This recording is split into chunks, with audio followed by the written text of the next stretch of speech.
Welcome to the lecture for Psych 310, Abnormal Psychology. I'll be talking today about the historical context for abnormal behavior, the way that people have thought about abnormal or deviant behavior over time. So a couple of main points. One, the symptoms of most of the major psychological disorders have existed in all cultures across all time periods. So these aren't new things.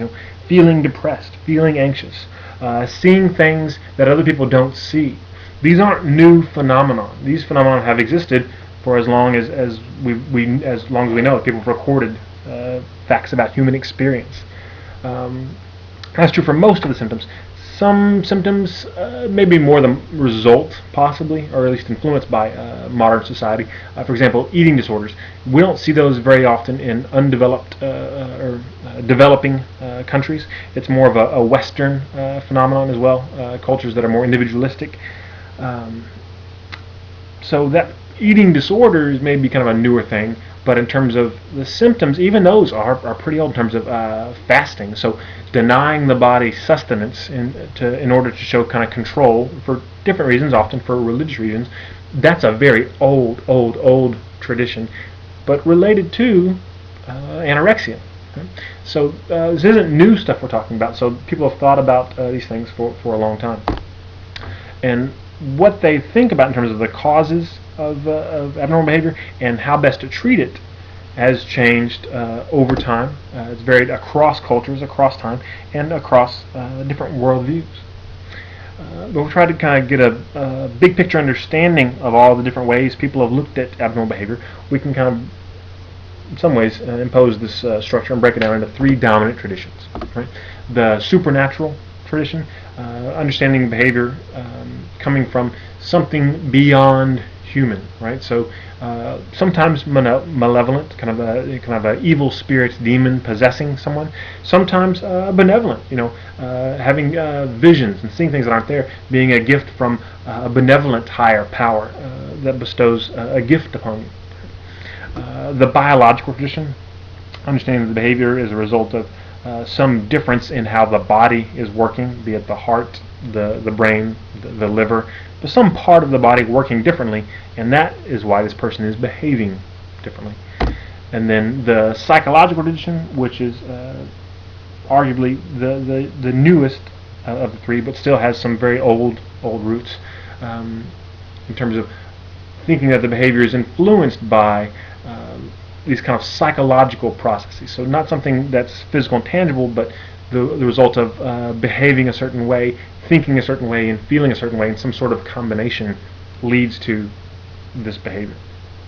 And again, how you think about the cause of abnormal behavior will directly influence what you think the most appropriate treatment is.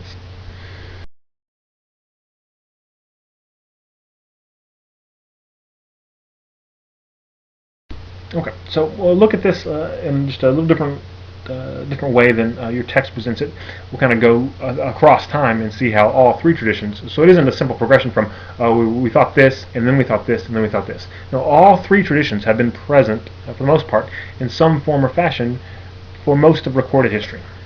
But in terms of pre-recorded history, so prehistorical history, we don't know because it's prehistorical, but we suspect that it was probably supernatural belief, supernatural explanations. Given we have some evidence that they seem to have a lot of superstitions and attributed certain things to supernatural causes in terms of the movement of the earth and the stars, things like that. We don't know a lot about how they felt about behavior. One piece of evidence that's a bit of a controversial topic would be trephining. We found these skulls. Well, they found these skulls with holes put in them, and it's seemingly not from an attack, but kind of surgically with sharp stones, creating a hole in someone's skull. And an early interpretation of this was, well, these were people who were exhibiting aberrant behavior, and they thought they were possessed, and they wanted to release the evil spirits by putting a hole in the head. Maybe, that assumes that these other people thought the evil spirits were in the head and not somewhere else in the body, which is us applying our own understanding of the brain to people long ago.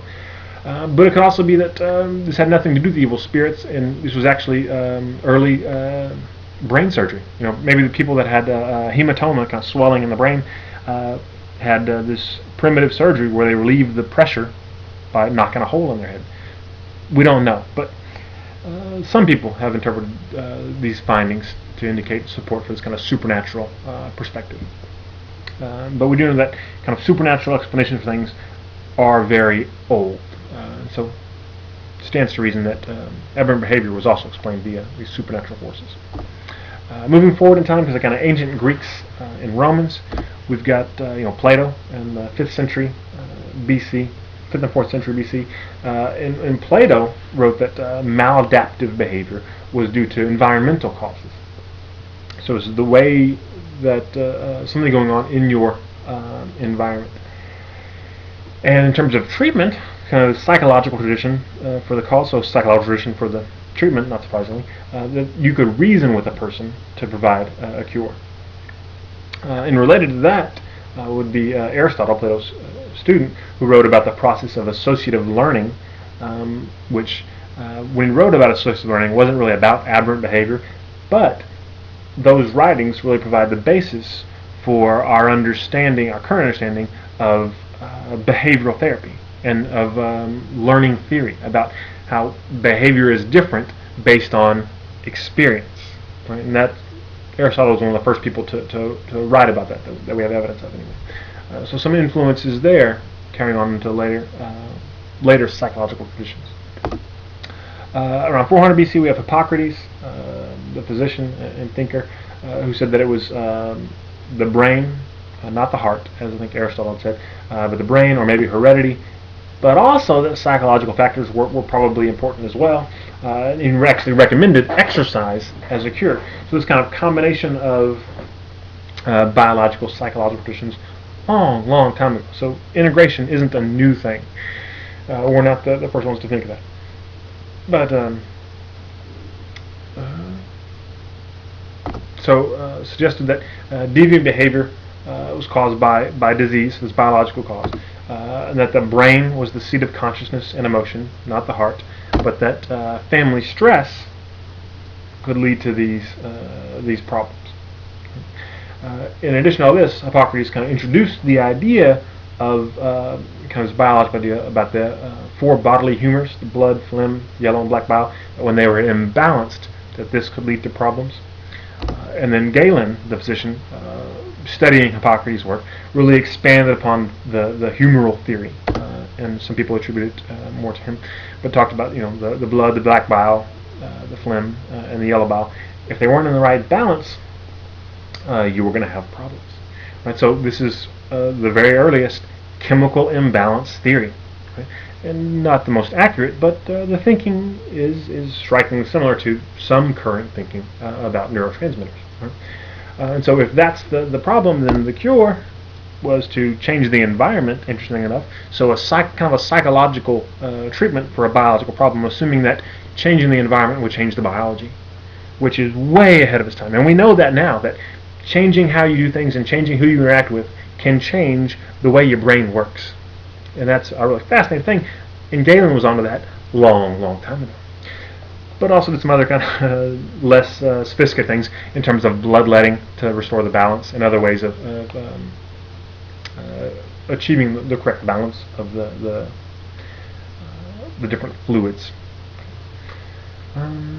Okay, so we move forward from this time, and in some ways, knowledge about abnormal behavior is a lot like knowledge in other fields across the course of history, where some things seem to be going really well and kind of enlightened, and then not so good. So kind of a darker period. So move into the Middle Ages, and we have kind of a resurgence of the belief in demonology in terms of explaining abnormal behavior, people were possessed. And that any kind of behavior was probably the result of either sin or possession, and so the treatment for that would be exorcism. And in the old rites of exorcism aren't quite the same as they are now in the church. But generally, the idea was to make the body uninhabitable by spirits, and that usually involved doing pretty unpleasant things to people. And there's some arguments among historians about whether or not this phenomenon of attributing abnormal behavior to possession and then the ensuing treatment of it was related to this kind of conflict between the Catholic Church and the Orthodox Church, at least in that culture, and the kind of search for heretics and really about religious politics being applied to certain people. Nonetheless, it's interesting that a lot of times their treatments worked. Exorcism worked, and it could be that they were possessed, but it could also be, if the treatment, one of the treatments, hold the person over a snake pit to scare the spirit out of them. Now, if you were exhibiting some odd behaviors, maybe talking to people who weren't there, and people held you over a snake pit and told you that they had to get the spirit out of you so that you no longer talk to people, might you say, yeah, I don't hear the voices anymore? Yeah, I think I would. So when it worked, maybe it worked in terms of people no longer talking about their symptoms rather than really curing the symptoms, which is important thinking about treatments today. In what ways do we still do that? In what ways might our treatments not really change a symptom, but change the expression of it and make it less desirable for someone to express a symptom? Okay, so kind of keep that in the back of your head across the semester. But in the Middle Ages, we have that kind of supernatural stuff. We also have the ideas of stress and melancholy. The ideas of Hippocrates and Galen still be felt in terms of not necessarily the writings about abnormal behavior, but the treatments that people had, at least for wealthier people, when people were experiencing stress and melancholy and just kind of worn out mentally. They were sent to the country, right, for the fresh air and to these baths, these therapeutic baths, these spas, right? And so that implies this kind of psychological tradition is still there amidst this other kind of demonology happening at the same time. And then also still in the kind of the Middle Ages, into the Middle Ages, in the 16th century, we have Paracelsus suggesting that the movements of the moon and stars affected people's psychological functioning, which gives us the term lunatic and lunacy, right, from luna, Latin for moon. So again, kind of this other supernatural thing going on all at the same time. Again, it's not one tradition to the next. They're all typically there, struggling at once as people try to figure out why people act differently than some other people. Then we move into the Renaissance and lots of changes in the way people are thinking about the world in general. 14th, 17th centuries, leaving the Middle Ages and generally moving away from supernatural explanations for a lot of things. So less emphasis on the supernatural, so more of that, go out to the country, psychological type stuff. In terms of treatments, they did have some asylums at this point, but really not places for treatment at this time. They were more often more like poorhouses.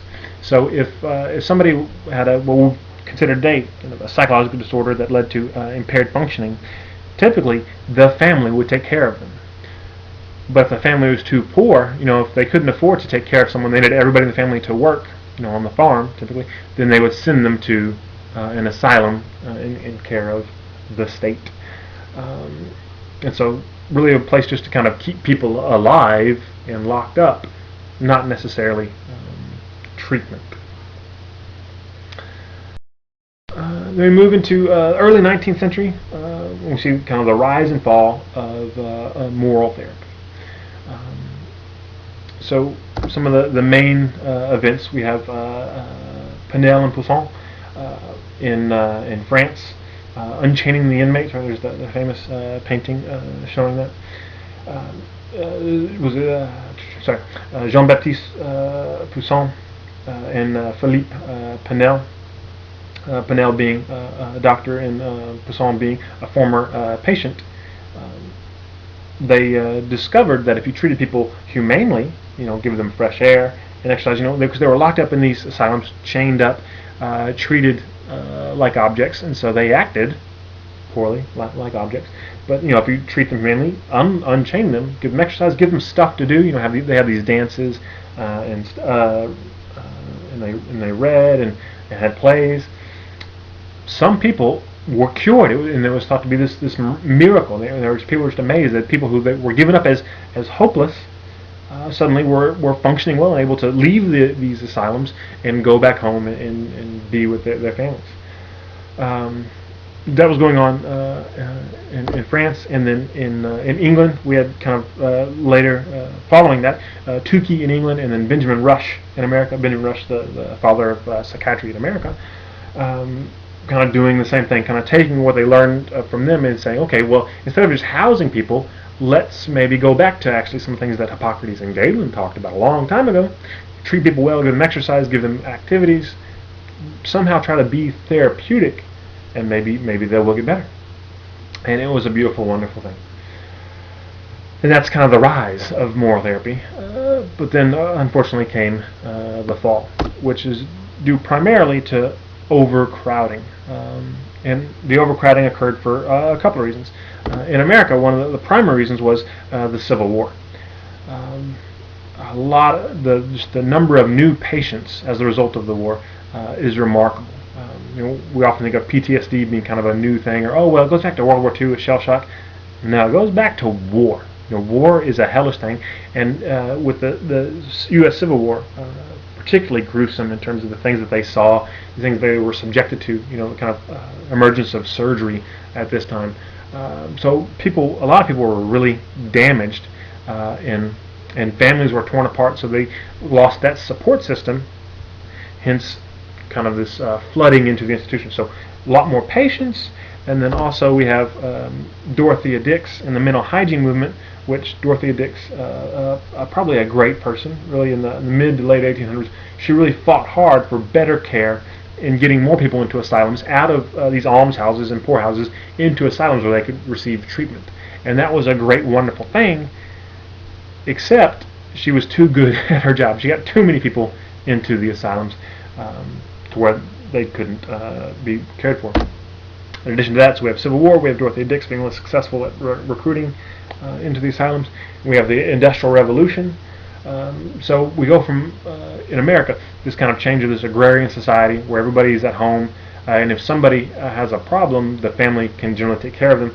Industrial Revolution, now people work in factories, families are broken into smaller units. Now no one's at home to care for the mentally ill or psychologically disordered.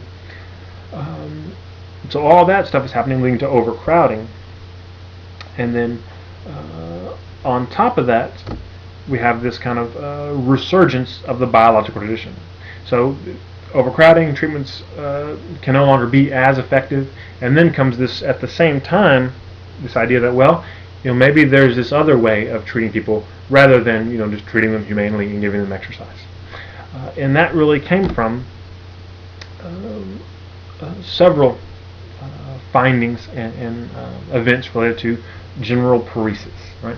So early 1800s, backing up a bit, they identified this syndrome, general paresis, where typically men had symptoms of psychosis, then paralysis, and then death within about 5 years of the initial symptoms. And originally it was thought to be caused by a weakness in character or immoral acts, most probably masturbation. So again, kind of this supernatural, sinful explanation for this psychosis. Right? But then in the 1850s, people began to wonder, maybe this is related to syphilis, because they started noticing some people that had syphilis had this general paresis. They kind of, just by observing through inductive reasoning, made this connection. And then in 1870, of course, Louis Pasteur introduced germ theory, talking about bacterial infections, and that started changing the way people thought about illness in general. In the early 1900s, 1913, people found bacteria that causes syphilis in a microscope in the bloodstream. So they said, okay, well, syphilis is caused by this little organism right here. We found it. We found the cause of this disease. We think this disease is related to the psychosis. And in 1917, they discovered that they could cure the psychosis by giving people malaria. Malaria, you ask? Yeah. When you give people malaria, if it doesn't kill them, they get a very high fever, which in some cases kills the bacteria, burns up the bacteria. So you're kind of using the body's immune system, firing it up to kill some other things. which kind of thought led them more down the road of, okay, this biological cause, biological treatment. And then, of course, in 1928, the discovery of penicillin, and the disease is no more. So now we can treat this disease of syphilis, which cures this psychosis. And people thought, okay, well, we found this bacteria that caused this mental problem. Pretty soon we're going to find all the other bacteria and viruses that cause all other mental problems. What a wonderful day. Since then, we haven't really found any other bacteria that cause mental problems. There are obviously some things that are we've identified in terms of thyroid functioning, Cushing's disease, that relate to experience of depression and anxiety, but nowhere near kind of what people thought we would find in terms of, okay, if you have this weird behavior, we're going to find this little bug inside of you somewhere and be able to cure you. But they thought they would, and so there was this shift towards a biological understanding and biological treatments at the same time that the psychological treatments were beginning to fail for the reasons we already described. But those are the early psychological treatments. We'll talk in a minute about some of the later ones as we move into the 20th century, the 1900s. But first, we'll stay on the trail of the biological tradition. So we talked about general paresis, so there's this growing interest in the biological tradition, biological explanations. And in the 1920s and 1930s, we began having people experiment with shock therapy for certain disorders, particularly schizophrenia. And they started this because they thought that there was an association between epilepsy and schizophrenia, a correlation, which there's not. There was bad data, bad interpretation of the data. But based on that errant belief, they thought, okay, well, if epilepsy is associated with schizophrenia, then it's this kind of electroactivity across the brain that's causing the schizophrenia. We need to increase the electroactivity in the brain to reset it, kind of like rebooting your computer, and people will be fine. So they did, the electroshock, electroconvulsive therapy, insulin shock therapy, following the same kind of the thinking. And then also in the 1930s, we had the introduction of lobotomy by Edgar Moniz. Would go and stick this sharp rod in the orbital socket and just do a little scrape all in your brain and make you all better by causing brain damage. And some people, the ones that didn't die, got better, but they got better in terms of they were no longer a problem to house in a hospital. They didn't go home and were fine with their family, but they stopped actively hallucinating and throwing things at the caretakers. They sat in the corner and drooled, and that was the wonderful cure. Of course, Moniz got his in the end. One of the patients that he treated and cured that survived the cure stabbed him. So no karma there. Fortunately, in some ways, lobotomy, although growing in popularity despite not being all that effective, lost its momentum in the 1950s because there was the introduction of the wonder drugs, the neuroleptics. Right? So this class of drugs, again, mostly for treatment of schizophrenia, that were able to treat the untreatable. And for some people, it worked. In terms of some people were able to be released from the hospital, but for a great many people, the treatment wasn't a cure. It was a way of blunting symptoms. So again, they became more manageable, more docile. But at high levels, these drugs, they cause brain damage in some folks. Tardive dyskinesia, these kind of motor disorder that's irreversible. But again, people were very optimistic about these drugs and began to think that there would be kind of this pharmacological solution to all mental problems.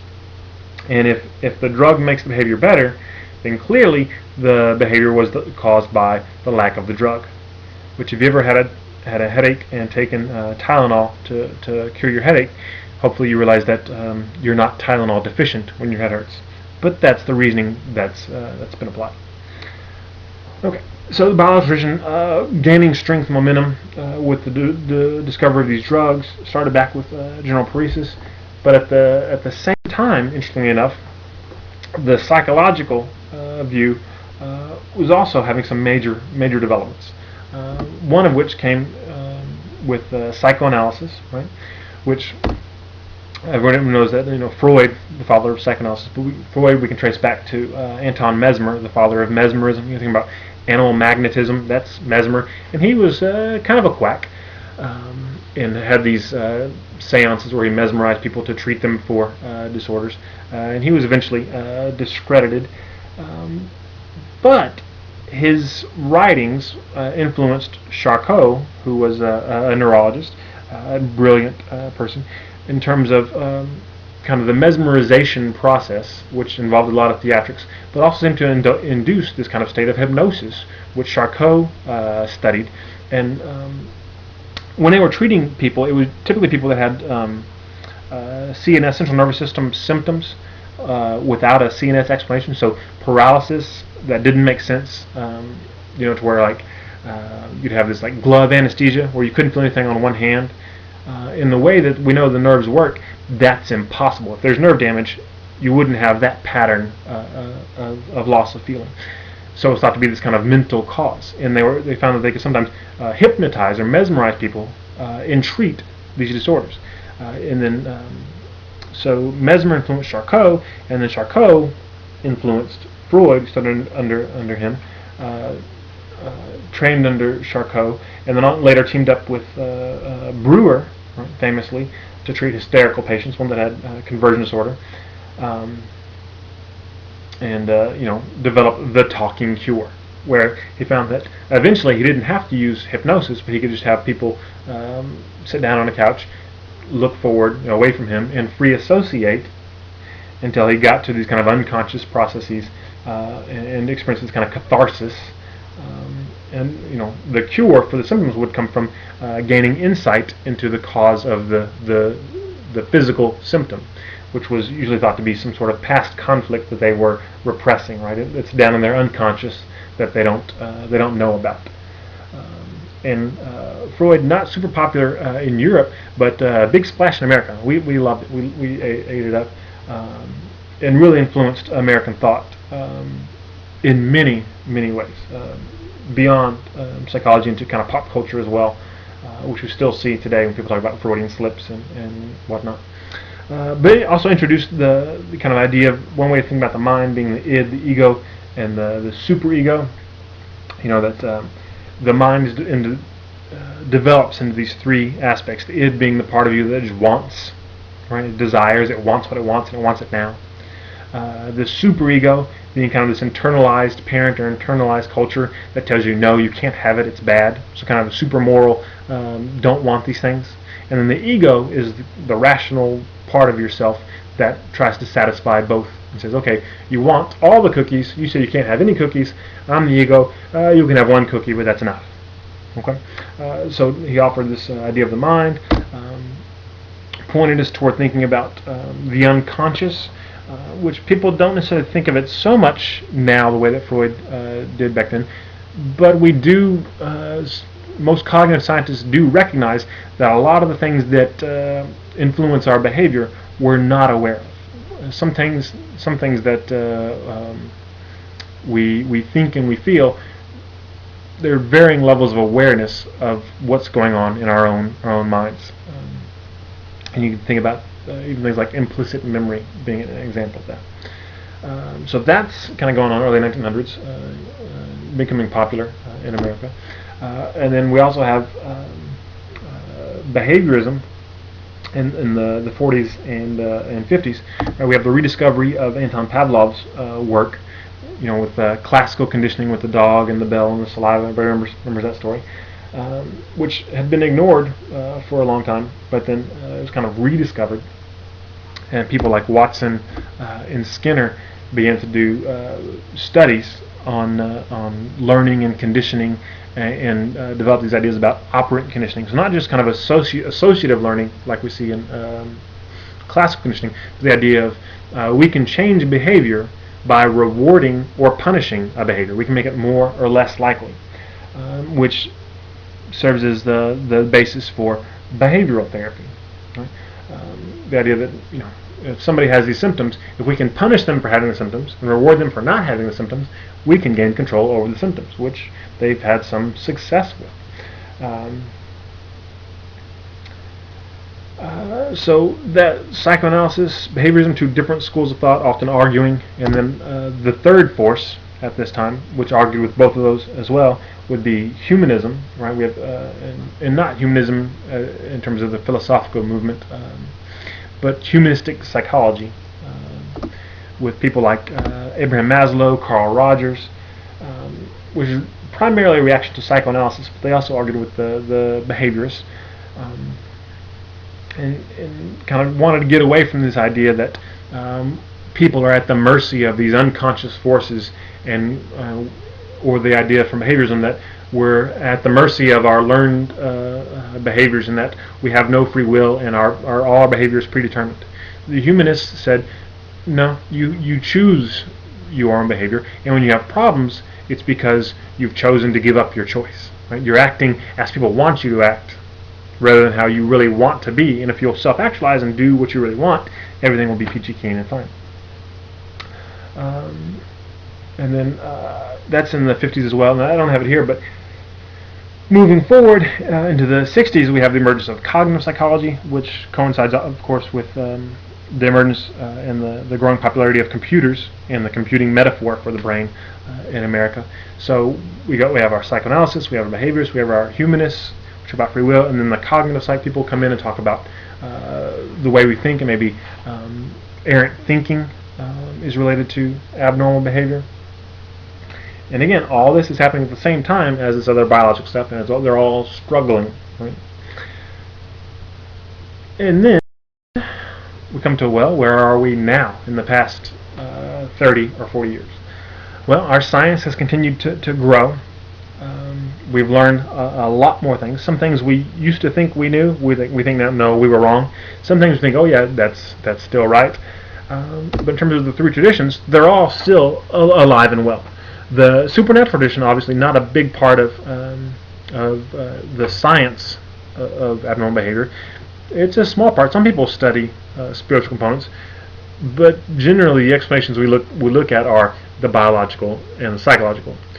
But the tradition of the supernatural is still very much alive in terms of the public and people's understanding of why people act the way they do.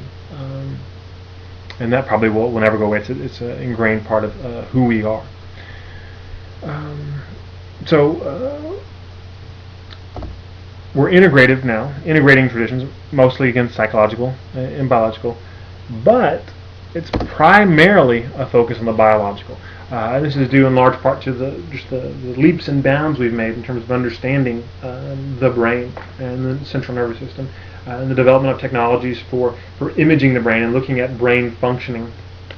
And we don't know as much about the brain as we think we know, but we know a heck of a lot. Right?